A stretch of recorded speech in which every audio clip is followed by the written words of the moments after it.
everybody, and welcome to this week's episode of the Disney Dining Show. I am Ryno, and joining me for this delicious conversation, we have Dreams Unlimited travel agent Hannah Anderson. Hello. The one, the only theme park correspondent, Chloe Ferreira. Hey, howdy, hey. I did it like you were wrestling. Yeah, that was good. I like that. Yeah. Good echo. And in this corner, ready to pin down the donuts. I don't know.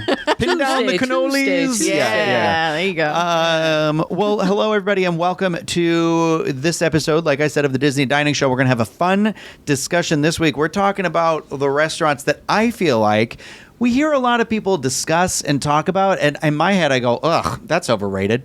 So I couldn't write out the word ugh.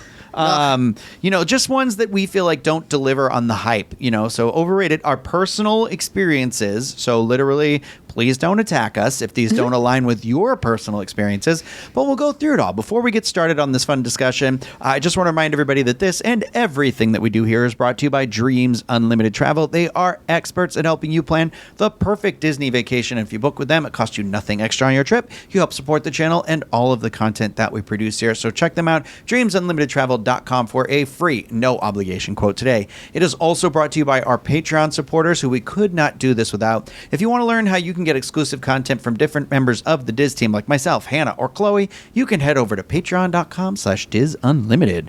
Now that I have said all of that, we should have drawn straws to go first. I think I'm going to go first just because I kind of presented this topic to the two of them. Coming in strong. I feel like it came a lot easier to me than it did to the two of you, which is nice. You're very positive food people, which is really cool. Food positive. You're food positive. As in, you positively going to be eating in a theme park. She going to be eating. We are keeping this to Walt Disney World, but it can be sit down. It can be quick service. Chloe tried to sneak a snack in there, and I said, don't you sneak no snacks in here. We'll maybe do another one about, the most overrated snacks at Walt Disney World. I think we have to do that because also I think we need to do, I want to make sure that we do two sides of the coin every time. So we have like the most underrated snacks. You know what? I am happy to say I had more when I started thinking about this, I had more underrated than overrated. Like I feel like recently I've been to some restaurants at Disney where I've been like, this place gets a bad rap, and I really liked it. Maybe I have terrible taste. No, well, probably. Yeah, well, I do know that to be true. But no, I think it's just kind of, we're all annual pass holders here, but I'm sure some of you out there listening who get down here more frequently, or those of you who come every couple of years, I do this thing where I hype up places in my head too much, and then you go and you're like, it was good. And you're like afraid to admit that you're like, it wasn't as good as I wanted it to be, right? Like you're like kind of, it's not that it let me down, but it's that it just didn't deliver. But so you like reframe, and then you find these other ones where you're like, oh, I find myself going to this one more and more. So right off the bat, one of the first ones that came to mind, so I didn't really do these in any particular order necessarily, so it's not ranked for me. However, one that everybody will always be like, oh, we went and ate here the other day. And I'm like, am I supposed to be impressed or happy for you? Sad for you. The Boathouse at Disney Springs. Good one. I don't think that I've had like, oh, this is a bad experience there at all. But I also don't think I get the hype. I think it's like really expensive. And there's never really anything on the menu that wows me. Yeah. I mean, maybe I'm making bad decisions. I don't know. So it's never, I know we did an episode once where you're like, oh, what are their tried and true and where we take people when they come into town. It never even crosses my mind to be like, oh, I'll take them to the Boathouse. I just don't. I don't know. I know that they have like, their signature cocktail that has the little rubber ducky in it, and that's cute. It's cute, but I don't like the way it tastes. No. I hate it, actually. Yeah. I feel like the only things worth getting there whenever I've gone are the desserts. They have like a 21-inch layer cake. And they have that big, what's that called? Oh, baked Alaska? Yeah. Huge baked Alaska. It's like the size of the state of Alaska. But every time I've gotten, normal mealtime dishes, I have nothing really stands out for me. Yeah. I've had a drink here and there, but usually it's just like a glass of Prosecco or something if I've been there. So yeah, I've got to agree. I feel like it's pretty pricey too for what it is. It is. Yeah, I agree with that. The only food item I ever ordered from there that I actually like, and I like seafood, but this is not seafood, is they have these filet sliders on, I think it's actually an appetizer, and they add truffle fries to it, and it's good, but it's still, very expensive, and it's not seafood at a seafood restaurant. Yeah. So it's just, I agree with that. It's also, I don't want it to be like, oh, I don't think it's necessarily bad. It's not like a bad experience. It's just one of those where I'm kind of confused. I'm like, am I missing something? And also, I do want to say this just so, because I know this topic might seem a little negative in its spin, but I am very open to being having my mind changed on this. I know my mind was recently changed about Summer House on the Lake because we love the Martini Hour. Yes, we do. And now it's one of my favorite places to go, to try and go during that thing. So like, I can be convinced otherwise, and I do look forward to that happening at some point in my life. So, Hannah, why don't you throw me out one? Okay, so this actually was not originally on my list, and then you started talking about a restaurant at Disney Springs. I was like, you know what? I think I'm going to go there. Homecomin.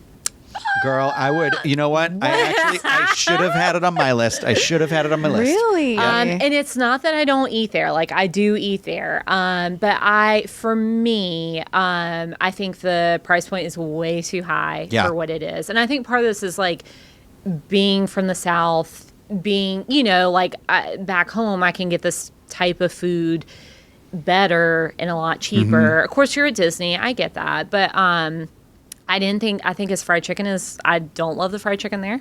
Shocking. I think you can get better fried chicken, obviously, at, oh my gosh, at Disneyland. What's the name of my place? You love the Plaza. The Plaza. Yes. The Plaza fried chicken at Disneyland is a million times better, and it's a quick service. So yeah, I mean, his famous thing is fried chicken. Meh. I think their brunch is okay, but again, overpriced. And it's also, I feel like some of the Southern dishes are just kind of like, I don't know, they elevate it maybe a little too. We're trying to make fetch happen is what it feels like a little bit. Yeah. So yeah, and again, like things I order there. Sometimes I order the brunch. They used to have this thing called a Hush Puppy Benedict there. Hush Puppy. And they took it off the menu, which was disappointing. But it was creative. It was a eggs Benedict, but the base of it was a Hush Puppy. And so again, you're elevating it. It's fancier Southern cuisine, but it was creative. It was something different that like I couldn't get at, not. Listen, it's better than the Cracker Barrel, but you get what I'm saying here. Also, when they first introduced fried pickles, I went and I was very excited about that because I love fried pickles, and they're the spears. I love it when it's the pickle spears that are fried. You get the crunch. Yeah. My mom chipped her tooth on it and had to get her whole tooth replaced. And they were not good. So I'm like a little salty for her for that reason. Listen, I got the refillable tumbler. I sometimes do that. I keep it in the trunk of my car. I was going to say I like that. Yeah. That's one of the things I enjoy about it because you can get yourself the refillable, one of like I don't know, I think it might be 6, might be 4 cocktails. Or the moonshine, and they're pre-made cocktails. Well, and you can also just do like a soda water or water. They'll throw for free. Yeah. They'll do that in there, so that's nice. Yeah, it's not the worst of the worst. I just feel like for the price point and the hype that it gets, especially if you are from the South, I think you're going to be disappointed. And I'll be honest, I feel this way a lot about a lot of places at Disney Springs because you are paying such a premium because you're at Disney. I'll be honest, there's not a lot of places at Disney Springs I'm like jazzed to eat at. Just gonna say it. Chloe, I know you were shocked to discover that was both on our list. What do you love about Homecomin? What do I love about it? Yeah, anytime I've been there, I don't know. I've had like there's a salad and biscuit pairing with like grilled chicken or shrimp that I've enjoyed. The very last time I went there, I was trying the flavors of Florida. I'm not again with it's their cheddar biscuits, I guess. Yeah, but they're so buttery, perfectly baked. Yeah, cheddar Yeah. biscuits for me. And it had fried chicken and like an orange marmalade on it. It was just delicious, and I took one to go. So I don't know. I haven't been too many times, so I can see like if you have trouble with like the consistency or maybe the menu kind of lets you down, especially compared to Southern cooking. Yeah. But I don't think the variety is there as much as I feel like I want the menu to change a little bit more than it does maybe. Yeah. So it's like sort of that thing where I'm still waiting for the dish for me. But I do like the deviled eggs. I do like the deviled eggs. Yes, they're deviled eggs. And I like the hummingbird cake. And their drinks. I like the They make hummingbird good cake. drinks. I like they have fried green tomatoes that have ham on top of them that are good. Ham. I like those. Yeah, it's just I just think it's overrated. Yeah. And you're paying a high premium. I just don't get the hype. Yeah. That's why I feel like we should just Yeah. call it this episode. I don't get the hype. Yeah. What about you, Chloe? You got one? What's one on your I list? have kind of a controversial one for Uh-oh. myself Ooh, here we even go. on Uh-oh. this list because I used to love this place as a kid. Restaurantosaurus. No, I used to love this place as a kid, and even my parents loved it back in its heyday. But I don't know if it's since the pandemic. I don't know if I'm too old at 33 years old to enjoy this sort of entertainment, but I'm going to say Primetime Cafe. Girl. Oh my God. Yeah, it's on my Guess what, list girl? It's too. on my list too. Okay, good. 'Cause, Yeah. okay, no, I'm not knocking the cast members because I know there's some really legendary cast members that are hysterical. They have really fun personalities at this place. Yeah. But I feel if you're not lucky enough to get the one, Yep. it's They're, like, kind of mean. like a shoo-in for your wait staff to be rude to you. And Yeah. I don't like that, especially on vacation. Don't want. It is so hot and humid, and It's very and humid I in don't that have kids, restaurant. but I can 100% sympathize with parents and or people traveling in large groups of these things, trying to corral all these people, and all you want is some air conditioning or a break on your thing, and then the server's like, "Hey, you're terrible," and I'm like, Yeah, finish your food. You Shut can't up! order dessert. Yeah, or Yeah. just dropping the bill at your table and not saying anything, or dropping straws and not saying anything. And it's like, and then you have to tip them after all that. Like tip them on what, the entertainment level? Like, and then Yeah. honestly, the last couple times I've been, I know everybody's always ranting and raving about the fried chicken, and I don't think it's great. I don't I'd rather get go it to either. Cracker Barrel I down the don't road like and spend a any of the fraction of the food. price. So yeah, prime time. Chloe, completely like this was Good. one of my first ones because Yeah. I just This don't was think the first one on my list too. Yeah. I don't like the shtick. Okay, so here's the thing. From when it's presented to you like on a piece of paper, I was like, this sounds like a fun idea. Like it's it looks cute. right? Oh, I like love it's it. like The- TV yeah. dinners. It's the theming. It's the ambiance in there. I love that the TVs are playing the old shows and everything like that. I was saying my thing with this restaurant is I just feel like it needs it needs to be re-examined nowadays and like not configured, but like. Oh my God, what is the word? Just like Restructure? it just needs that sort of like from the ground up. Be like, okay, how can we modernize this? Because it does also feel like I don't want to say a time gone by because that is the whole point. It's supposed to be the 50s, but it's that type of a restaurant is like a time gone by now. And I would still love like this thing themed around the 50s and 60s dining or that sort Yeah. of very like retro looking place because I still Yeah. think it fits at Hollywood Studios. But I do wish the shtick and the that whole thing was kind of like re-examined and just like from the ground up. Like let's get some new outfits for these people. You know, let's like maybe there's a way to make it like I'm not saying it has to be classy because we have the Hollywood Brown Derby over there, but I'm just thinking like there's got to be a way to make it more fun and less like for me it's very anxious. It's very like you have to Yeah. be engaged, you have to be on, Yeah. and it's really hard when I'm like it you're already coming from a theme park that's like that.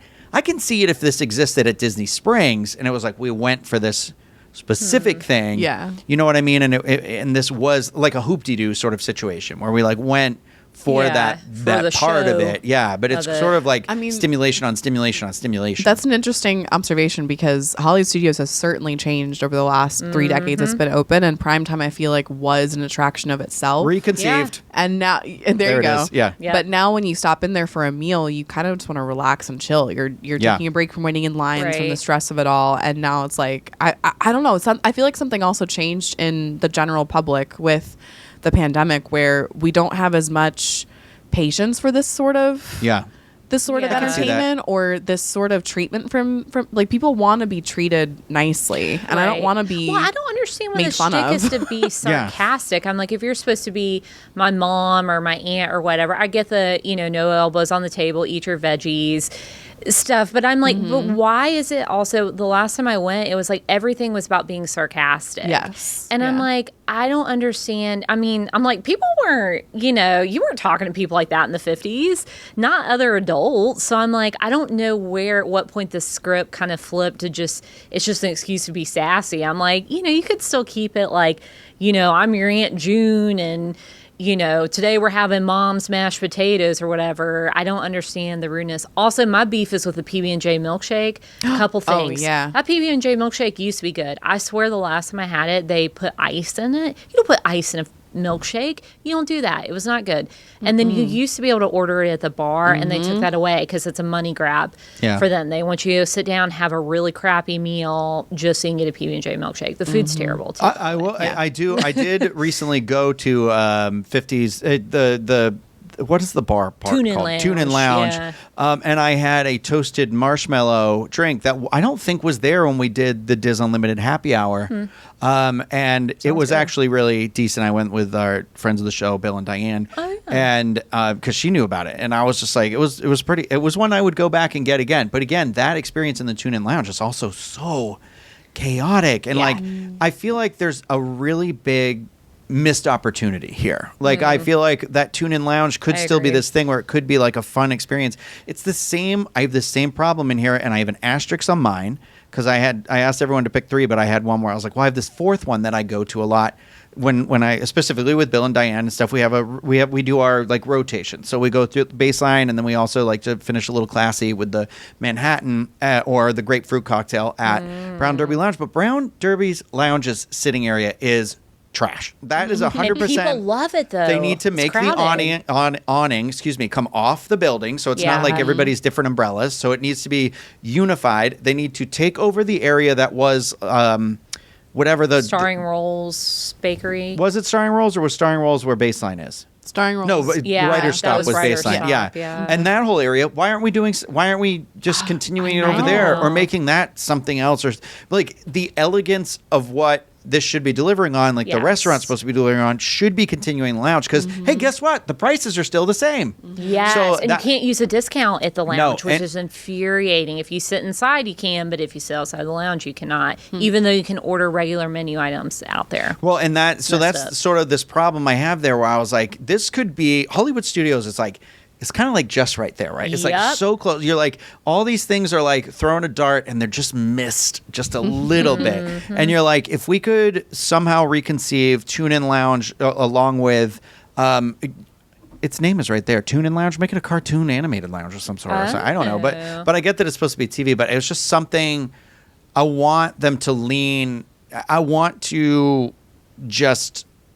I mean, Chloe said it perfectly where she said there is this element where we don't really have that patience for it. I feel like the world, a lot of time, we definitely, there's a lot of shouting back and forth and a lot of like stress and anger out there. And it's sort of like one of those where it used to be this front shtick where you're like, oh, Disney. And they're like, what's the soap look like? That's fine. But I do want it to be more, I want it to be this like idyllic version of society. Yeah. Like welcome me and give me the hug. Like, let me feel like this way. Like, and I want it to be more Leave It to Beaver, I think. Yeah. Or Dennis the Menace. Care of you. Yeah.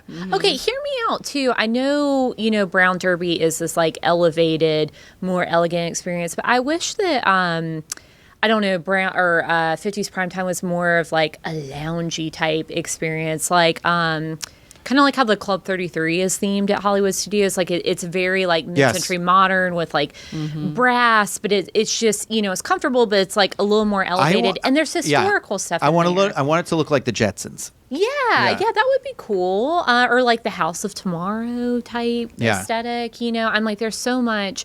I hate that like one of our 50s style restaurants is just like it feels sad. Yeah, it's an update. Well, Hannah, what's another one on your list? Another one on my list. Ooh, I'm kind of like flipping script here. Come back to me. Actually, I'm sorry. Oh, she don't even have it. You don't even have it written down. I did, but I want to make sure I'm confident in it. I'm sorry. Okay, I do have one. I have one left, and Chloe, I think you've only done one. Yeah, because you activated something within all of us. So let's see if you do it again. All right. I don't think so with this one. Cinderella's Royal Table. No, I keep saying that every time. I'm Restaurantosaurus going. Okay. No, Cinderella's Royal Table. I almost had this, but I've only been once, so it was kind of the thing about. But I want to hear what you have to say. All right. So in my experience, breakfast is amazing, especially if you can snag before park opening, if they even still do that anymore. But you would check in. You had to check in, 15 minutes before your reservation. And you're able to enter an empty Magic Kingdom. You're going down Main Street. You can take photos along the way. Cool. Yeah. It is really cool. With the sun just coming up, you get some really good lighting and really pretty photos. Have you done all meals there? Yes. Oh, okay. Yes. So breakfast, I would definitely do. The food is, you're still dining inside the castle, so I feel like there's going to be a price markup regardless, but that's the experience of it. And then the princesses come through. However, lunch and dinner, menu. The last 2 times I've experienced one of each of those menus, it was inedible. Like, nothing is worth the price. Ugh. I had an octopus dish that was like, I couldn't eat it. It was something just, you don't want to mess up. Octopus. no, Ugh. yeah. There was no bread service, which I kind of couldn't believe. And then it was around the 50th anniversary, and so they had this champagne flight, and I was like, oh, that's fun and special. I'll splurge and get that.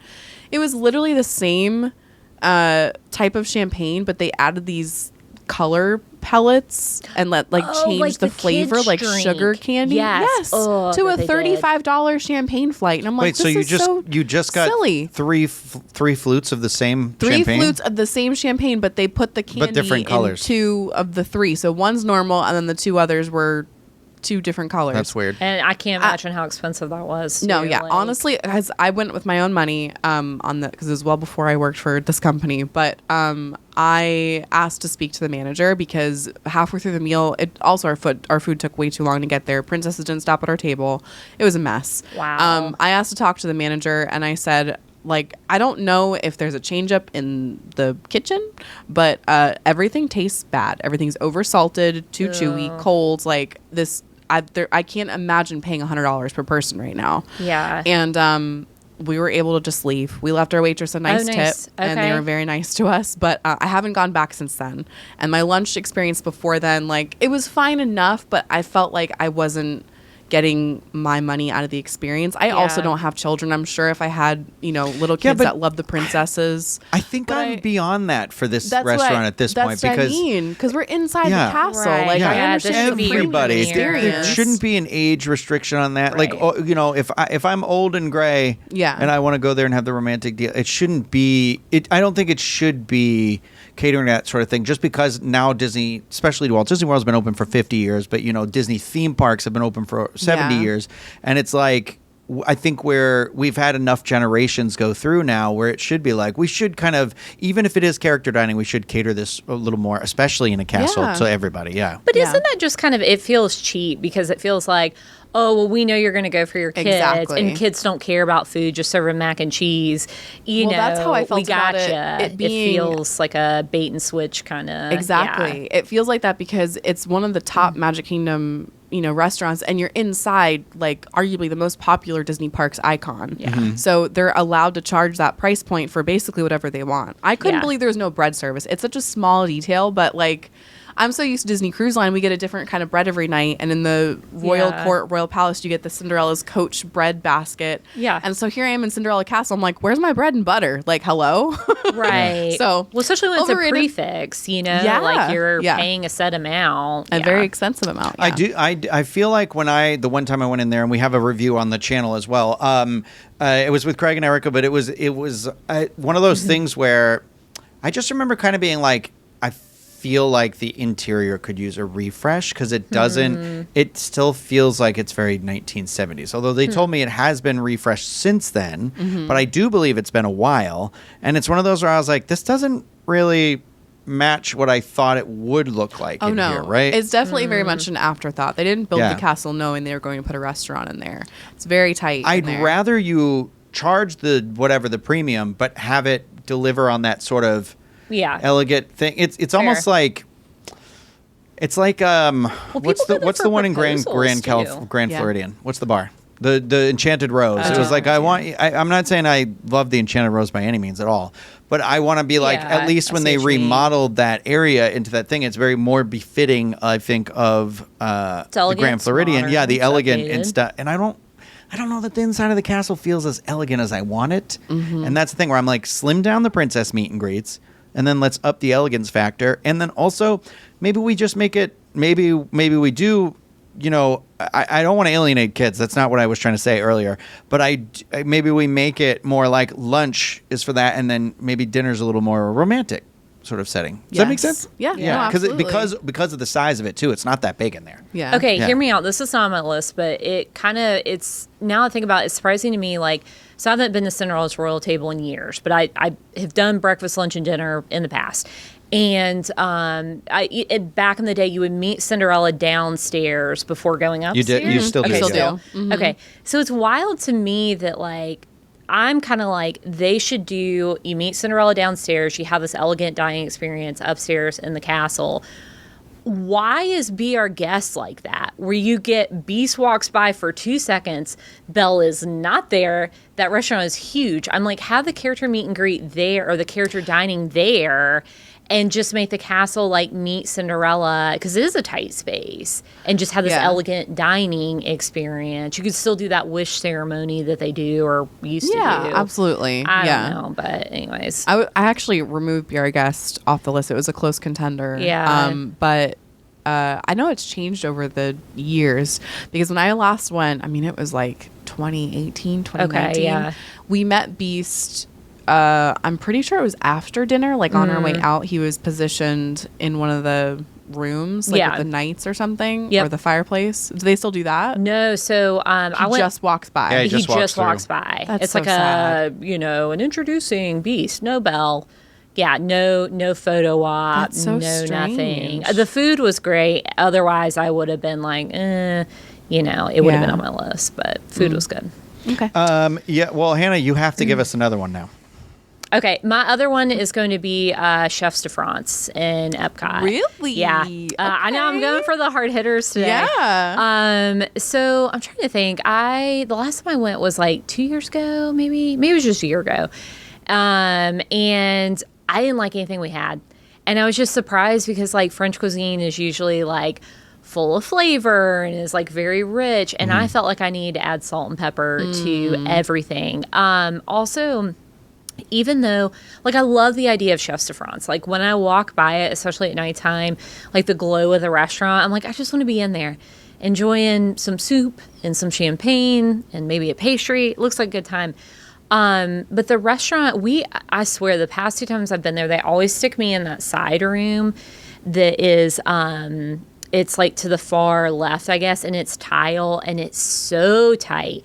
Like so crowded, like I couldn't even get in my seat. The person was so close to me, and it's so loud in there. And like, I think like a lot of people end up going there, or I saw a lot of like couples kind of on a date night, like maybe expecting more of this like elevated dining experience, and it just felt loud and chaotic. And then, even though I was complaining about the tile room being loud, when I went through the regular restaurant, y'all, that's some of the dirtiest carpet I have seen anywhere. Like, it was like dirty carpet, scuffed up walls, and it was just like, especially when the food didn't taste great, I was like, this is not giving me confidence about what's going on in the kitchen. Like, the food didn't taste good, the carpets are dirty, and the walls are scuffed. I cannot feel good about whatever's going on behind closed doors. I want to like it. There's probably, I don't know. To me, I'm saying it's overrated because I know for a lot of people it is a favorite. I feel like they could do something so much more with it. It's not meeting its potential. The thing, and I think it's got a reputation of elegance that I've never experienced. Like, the idea of it, but it kind of doesn't really. It doesn't come off on that like level. it better I've from the also outside looking never in. had a good experience there, so I don't know. Yeah. What about you? You like that one? I haven't been again for a couple of years, but I went. I think they still have the prefix menu, or is it like an option or something? It's an option. Yeah. I did that, and I thought that was like a better value for what I got. But as you said, what you were saying, where you have to add salt and pepper to things to season it. I don't feel like I should have to do that, especially at that price point. Right? But I ended on a high note, which is their creme brulee, which is essentially the same as what they serve at the patisserie. Yeah. My thing with Le Chefs is I love, like you said, the ambiance that it adds to that land. It feels like a very genuine France experience, seeing those like glowing windows at night with dining, out inside. But I always end up at the patisserie for the money too, and I feel like I get just as good as an option with like one of their pressed hot sandwiches or a cheese plate and then a bunch of desserts. Yeah, I'm almost never disappointed with that food. Yeah. So, I guess I would have to agree that I call it overrated. Yeah, So. I'd say overrated. There's probably worse food you can eat. But hey, speaking of, why don't we have more seating at the patisserie? That would be nice. Oh my goodness, Man. you're telling me. I know. So Hannah, you must have one left on your list. No, I did. Was that all of them? Yeah, because I had 50s prime time. Oh, we all had prime time. We yeah, all we had all prime time. had prime time, and I had Homecoming. Oh, and Homecoming. Okay, so prime you have one time. left then. One Claire. left. Okay. How about I'll do mine since I Okay, since yeah, go then we can give you the big finale. I'm just curious. I don't Finish? think we're probably on the same one here, but this one is gonna. I think people are gonna be like, "What?" I have never really enjoyed California Grill. I am not against okay. it, but for everyone to be like, it's easily the best restaurant at Walt Disney World, I do not agree at all. I think it occupies and it has an incredible view. However, the last time we went, I did not have great service. It is very expensive. They were very much like it's prefix menu. So again, sometimes I hate you're like that when they went prefix. just stuck. Yeah, done. And that's all I've heard about. And you got to think I did this after like years of hype of hearing about it and everything like that. Although I have heard the thing to do is try and get a seat at the bar, and you can Yes. order a la carte, and they'll make you cocktails like right there. And I've heard that's the better experience. But here's the deal about that. If you are driving, they will not let you park at the Contemporary to do that. So that's always been my beef is like, I would rather have that experience at the lounge, but as a local, and it's frustrating. It's frustrating to spend a couple $100s and be like, oh, I can't even park here because it's a lounge and not, just It's a lounge also, reservation. God help you if you are sitting up there near the windows when the sun is setting too. So hot. Yeah, Oh, I was yeah. like, so that's Sweaty. another thing where I'm like, yeah, it's great, but at the same time, you're like, well, now I'm under the magnifying glass or whatever, you know. so tan. And I'm sure there are wonderful people that work there, and it's had wonderful experiences. And no thing, it's just the last time I was there, everything was like a little bit off. I had some good stuff. I can't remember. There is a review out there too. It's been a while, but I remember. with you. Yeah, and I remember I said, I don't know if it's in the video, but I said to you or Craig, basically where I was like, if I didn't live here, and this was the experience that I got after hearing about this forever, I would never come back here. Is what I said, and I feel very honest about that. That's why I'm also never like when people are like, oh, it's date night or anniversary or whatever things. I'm like, you know what? I don't think so. I don't think so, Tim. So I just it doesn't. It's another one of those things where I was like, I just think it needs, and it does change. So that's the beauty of that restaurant. true. So I still have optimism in my heart toward that area, but it's never one where I'm like looking to go to. It also feels like, I don't know why I feel this way. This is definitely me more than them, but I'm also just like, I'm not welcome there because it's like what you said. You can't just go there to try and get that spot. Right. And be like, well, if we don't get the spot up there, maybe we can try Steakhouse 71 downstairs. You can't do that here. And the element of like having to go from TTC to Contemporary because it's the last on the monorail stop. It's a lot. And you can't just walk over there from the TTC really. And so it's just like, it's kind of a lot. There's a lot of barriers put in place to starting the experience. It's the same way I feel when like security. Sometimes you can get the nicest security people you've ever met, and I'm like, this is what I love. But then sometimes you'll get people who just point or don't say anything or speak to you, or they're a little rough or rude, and I want to be like, you don't know that I come here often. This could be the first day here, and this is how you want me to start my park I'm day a or guest. my Walt Disney World vacation. And so I don't like these like sometimes those barriers. And I do feel for the security people. Obviously, they got the very difficult job with as many people coming in and having to sort through all that stuff. So I very much appreciate all of those hardworking individuals out there, and especially the ones who can do it. Well, they have some great manners while they do it. They're actually extra. So Chloe, this is the nail biter now. This is Restaurantosaurus. No, Nailed it again. Quit spreading rumors about me. Yeah. No, this isn't necessarily like my bottom or my top. I didn't really go in any particular order. That's why, no, I Yeah, didn't me either. Yeah. either. Okay, Really, so my last one is Teppan Edo. Oh, or Edo, yeah. depending on where you go. Teppan Edo. This I don't know. is- I always go like this. Teppan Edo. Teppan Edo. Ugh. Teppan Edo. I don't want to say it right. So This I'm is always the like, hibachi style restaurant in the Japan Pavilion at Epcot, just above Mitsukoshi.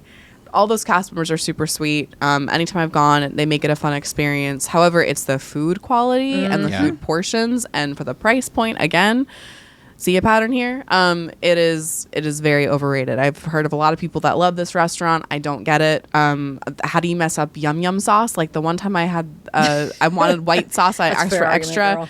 It came to the table and like it didn't really taste like anything. I don't know what happened. The vegetable portions are small. I the do meat want to say portions this are though. small. Chloe is ordering food correctly. You do always get an extra yum yum sauce. Oh, when you're yeah, going to extra yum yum double sauce. yum yum. when you're doing yeah. hibachi, Heck yeah. always a double. Yeah, Make mine a double. she gets it.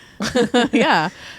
No, that's it. I haven't been in years, and I never really looked back because Epcot's so full of other dining experiences. Like, I don't want to waste my time or money going It's there. hard too because in Orlando alone, there are a lot of There's a hibachi Kobe on every corner. Yeah, Yeah, I mean, literally. literally, there's one outside of this building. So Why have we never been? I don't know. I bet they do have lunch specials. Ooh. But yeah, nice. that's sort of the thing. Is there was one literally on that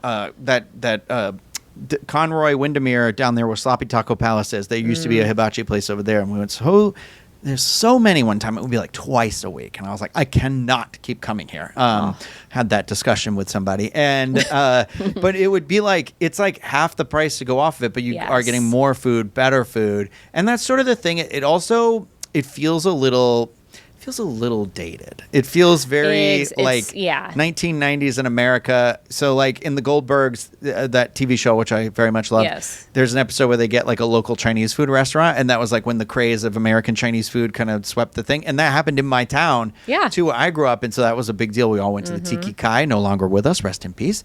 And it was just one of those where I feel like hibachi then was the second wave of that. And so it feels very... in the 80s, that was probably a huge deal. But I mean, I know, First of all, I was going in the 90s, just so you're not really being real rude right now. Well, Epcot opened in the 80s. Oh, was it an opening restaurant?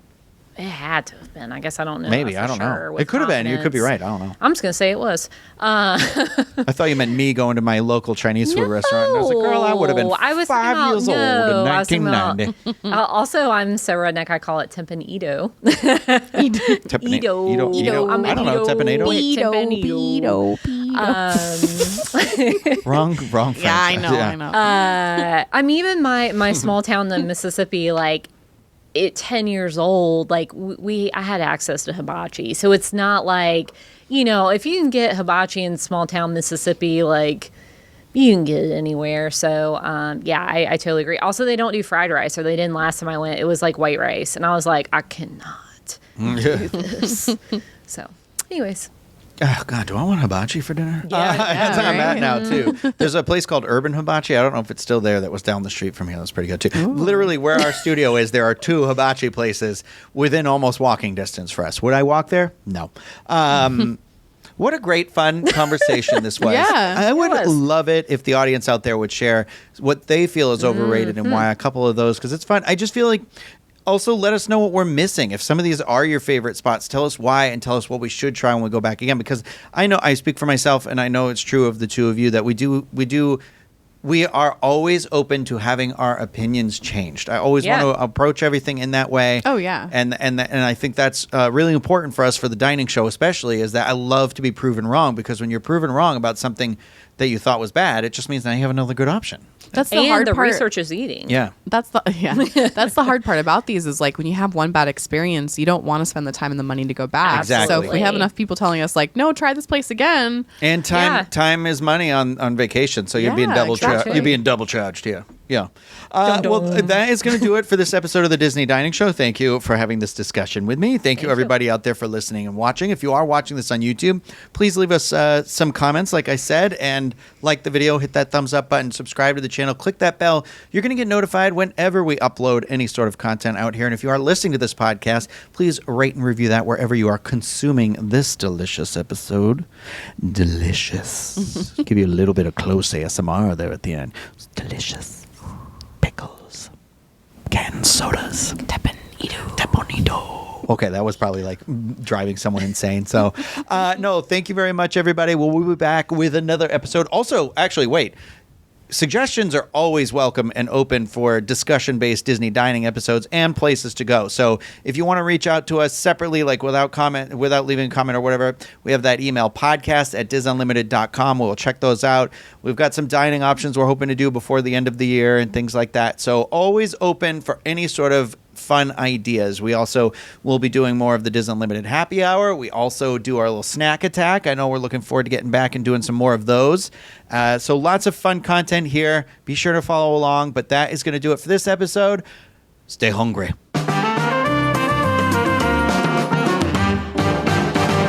Yummy, yummy.